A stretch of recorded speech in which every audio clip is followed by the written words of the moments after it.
Une petite phrase du jour, j'aime bien commencer par ça.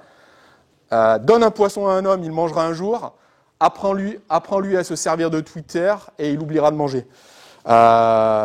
J'ai mis ça, pareil, je rentre directement. La parabole, elle est simplement pour l'utilisation aujourd'hui des réseaux sociaux dans notre quotidien. Ok, d'accord ? Parce que dans la gestion des conflits, ma propre expérience m'a fait remarquer que l'utilisation ou la lecture des réseaux sociaux peut être quelque chose de très délicat et de difficile à déminer. Ok ? On en parlera. Je ne pouvais pas commencer mon intervention sans partager avec vous quelques références. C'est-à-dire, je vais vous donner quelques références de base. Good to Great. Good to Great, c'est un livre que vous devez acheter en version française, bien entendu. Ok ? Popovich, ça doit vous parler. Jim Collins. Popovich, le plus grand manager de la NBA, certainement. Ok ? Des Spurs. Greg Popovich, il a depuis 15 ans, 20 ans, il s'identifie de manière très forte à un livre qui s'appelle Good to Great, d'accord, de Jim Collins. Jim Collins, c'est un universitaire américain qui a beaucoup écrit et qui a écrit ce bouquin qui s'appelle Good to Great, en fait, où avec ses étudiantes et ses étudiants, je ne sais plus quelle université, je crois que c'est Stanford, mais j'en suis pas sûr, ils sont allés rencontrer toutes les entreprises américaines il y a plus de 15 ans qui avaient réussi, de partout dans le monde, et ils ont essayé de tirer la quintessence des bonnes pratiques.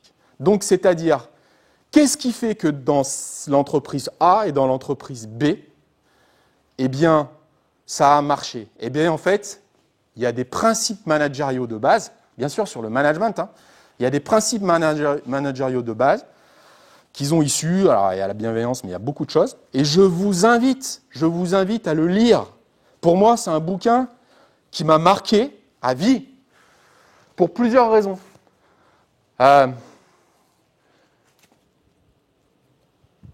C'est pour l'histoire du bus. Le bus, c'est votre équipe, c'est votre staff. Pensez toujours à ça. Quand vous êtes en responsabilité, mais la responsabilité, ça peut être, je suis responsable de l'équipe minime ou de l'équipe cadette. Qui monte dans votre bus? Qui monte dans votre bus? Le bus, il prend la route, vous avez compris? C'est le chemin vers un objectif.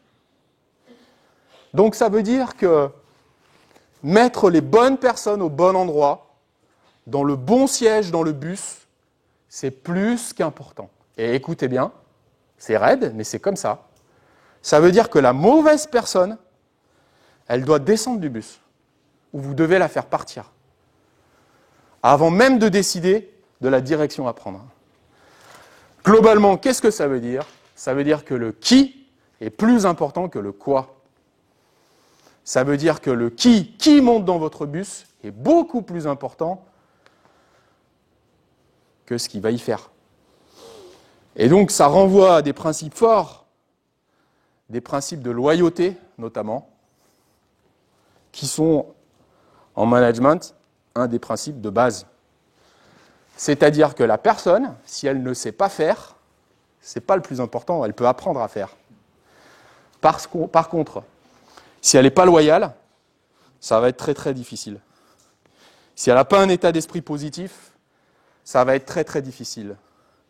Si elle voit toujours le verre à moitié vide, à la place du verre à moitié plein, bon, on va essayer de la faire changer, mais si c'est tout le temps, ça sera un frein très fort. Si elle se concentre que sur les éléments négatifs, ça va être difficile d'avancer aussi.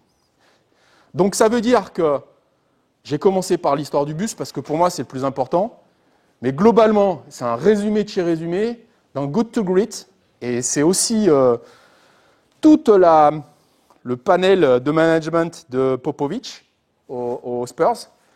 Donc ça veut dire que les entreprises ou les organisations qui réussissent, c'est un leader atypique, ou une leader atypique, de partout, tout le temps, avec de l'humilité et de la modestie. Humilité, modestie égale leader atypique. Et par contre, ça veut dire que c'est quelqu'un qui est très ambitieux, qui a une ambition au-delà de la moyenne, ça c'est sûr, ok, mais pas pour lui-même, pour l'entreprise, pour l'organisation. Et puis le 2, c'est ce que je vous ai dit, j'ai commencé volontairement par ça, placer la bonne personne à la bonne place. Toujours, toujours, toujours, toujours, toujours. Ça veut dire que, et vous allez bien comprendre que c'est bien souvent la raison des échecs, quel que soit le niveau des organisations, de nos staffs, de nos organisations, c'est-à-dire qu'on compose avec les gens qui sont en place parce qu'on n'a pas le choix. Ça veut dire que si peut-être on avait le choix de choisir les personnes avec qui on travaille, les choses se font différemment. OK ? Et je fais le parallèle avec des choses que vous connaissez. Quand les staffs, par exemple, sont choisis par un président, par un directeur général, vous comprenez bien la difficulté du côté artificiel de cette composition. Alors, vous allez me sortir des contre-exemples. Il y a toujours un contre-exemple dans un endroit où ça fonctionne, mais globalement, ça ne fonctionne pas. Ça ne peut pas matcher. OK ? J'illustre. Donc, on a un copain à qui est arrivé un truc assez exceptionnel. Il était formateur sur le DES du basket et il a eu, dans sa promo, il y a 3 ans, il a eu le petit frère Parker. Et en déconnant comme ça, ils disent au petit frère Parker, et ils lui disent « Est-ce que tu serais capable de nous organiser une session de formation du DES, comme pour vous le DE par exemple, aux Spurs quoi ?» Et il n'a rien dit, et la session d'après, il est arrivé, il avait tout verrouillé avec son frère, c'est-à-dire qu'ils sont partis 12 jours aux États-Unis, aux Spurs, étudier à la fois le fonctionnement, notamment du management de Popovich, et le fonctionnement des universités américaines en termes de sport. Et de ça, il en a tiré une intervention qu'il propose au DES rugby. Nous, en ETR, on l'avait fait, et donc je l'avais mis en relation avec le staff du Loup. Il était venu présenter au Loup sur 3 heures un petit peu les principes de base de la méthodologie Popovich, quoi. Mais Jim Collins, ok ? Et le truc qui m'a marqué à vie, moi, c'est que la photo qui orne, écoutez bien, la photo qui orne de partout dans les locaux du centre d'entraînement des Spurs, eh bien, l'équipe des Spurs, c'est une photo où il y a l'ensemble, il n'y a pas que les joueurs. Nous, souvent, on n'a que les joueurs sur nos photos officielles. Eux, il y a les joueurs, il y a le personnel administratif, et écoutez bien, en première ligne, il y a le personnel de ménage du centre d'entraînement et de la salle de basket. Parce que Popovich, il dit, ces personnes-là, je les mets en premier, parce que si elles ne sont pas là, vous, joueurs, vous ne pouvez pas avoir des conditions optimales pour vous entraîner, parce que c'est sale, c'est pas propre, vous pouvez vous blesser, etc., etc. Donc les personnes de base de l'organisation, c'est vous. Et quand vous faites ça, sur une photo officielle, qui fait le tour du monde, hein, vous allez sur Internet, vous allez choper cette photo en direct. Vous imaginez bien un peu le sens que vous donnez à votre organisation. OK ? Donc, lisez ce livre. Enfin, lisez, je ne vais pas le faire à votre place. Je vous conseille de lire ce livre. Avant toute chose aussi, je suis obligé de commencer par ça, parce que c'est quelques principes de management. Popovich, il dit ça. Posez-vous cette question. Dès que vous êtes en management de quelque chose, management de quelques joueurs, de quelques éducateurs, d'un groupe de joueurs, vous devez vous poser la question de l'engagement. Et là, attention, hein, engagement bénévole ou professionnel, c'est les mêmes ressorts, mais exactement les mêmes ressorts. Vous voyez bien qu'autour de vous, il y a des gens qui sont engagés, il y a des gens qui ne sont pas engagés. Engagé, ça veut dire être dans l'action, ok ? Et vous voyez bien que ça peut être vos enfants à l'école, ça peut être les joueurs dont vous avez la charge, ça peut être les éducateurs, les entraîneurs, les dirigeants dont vous avez la responsabilité. Ou peut-être vous-même. Eh bien, en fait, c'est hyper simple. Vous n'avez que 3 questions à vous poser.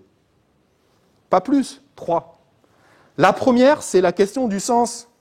Est-ce qu'il a compris ou est-ce qu'elle a compris pourquoi elle est là ? Ou pourquoi il est là ? Je la relis à l'école. Quand vous avez des problèmes d'engagement de votre enfant, par exemple, à l'école, c'est la première question qu'il faut se poser. Quand on a quelqu'un qu'on sent très moyennement engagé, très moyennement impliqué dans un staff, c'est peut-être parce que ça, c'est pas clair. Pourquoi il est là? Pourquoi elle est là? Première question. On la relie au sens, le sens profond. Deuxième question, et c'est que la deuxième question, est-ce qu'il a envie ou est-ce qu'elle a envie d'être là? C'est ce qui nous relie à la motivation. Motivation à la fois intrinsèque, extrinsèque, je ne reviens pas dessus parce que vous l'avez vu. Ok? Et la troisième question, et c'est seulement la troisième question, et c'est ça qui est super important à comprendre, et si seulement vous pouvez partir avec ça, c'est gagné, quoi. C'est est-ce qu'il sait faire ou est-ce qu'elle sait faire? Donc ça veut dire que c'est la question de la compétence technique. La compétence technique, c'est loin d'être le plus important. Moi, je veux bien qu'on discute là-dessus, il n'y a pas de souci, hein, d'accord? Parce que vous avez le droit d'avoir des avis divergents. Mais en tous les cas, la base de constitution des grandes entreprises analysées par Jim Collins dans son bouquin, c'est ça. C'est ça, et pas autre chose. Et ça veut dire quoi? Ça veut dire que si vous avez quelqu'un qui dysfonctionne dans votre organisation, et je vais être volontairement provocateur, qu'il soit bénévole ou professionnel, il y a deux solutions. Il y a deux solutions. La première, c'est peut-être un problème de compréhension. Donc là, vous allez l'accompagner dans la compréhension du système. Et là, c'est votre job, j'allais dire. C'est mon job. Par contre, il y a une deuxième solution. Si c'est un problème de loyauté, d'état d'esprit,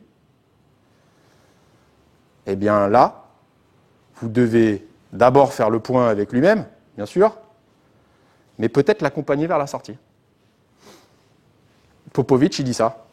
Dès qu'il est en difficulté, et dès qu'il a compris que la personne en face de lui, avec qui c'est difficile, avec qui il est un petit peu en conflit, si ce n'est pas la compréhension du système, ok, je mets de côté ça, et si c'est un problème d'état d'esprit, de loyauté, eh bien, comment je vais faire pour t'accompagner vers la sortie?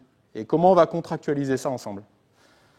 C'est pas plus compliqué que ça. Ça peut paraître très raide, hein, mais sauf qu'il n'y a pas d'autre échappatoire. Parce que si vous laissez traîner et si vous faites l'autruche dans la deuxième situation, c'est mort. C'est mort. Vous pouvez m'expliquer que non, c'est pas mort, etc. Non, c'est mort. La personne avec qui on travaille, elle n'a peut-être pas forcément compris envie d'être là ou elle ne sait pas forcément faire. Et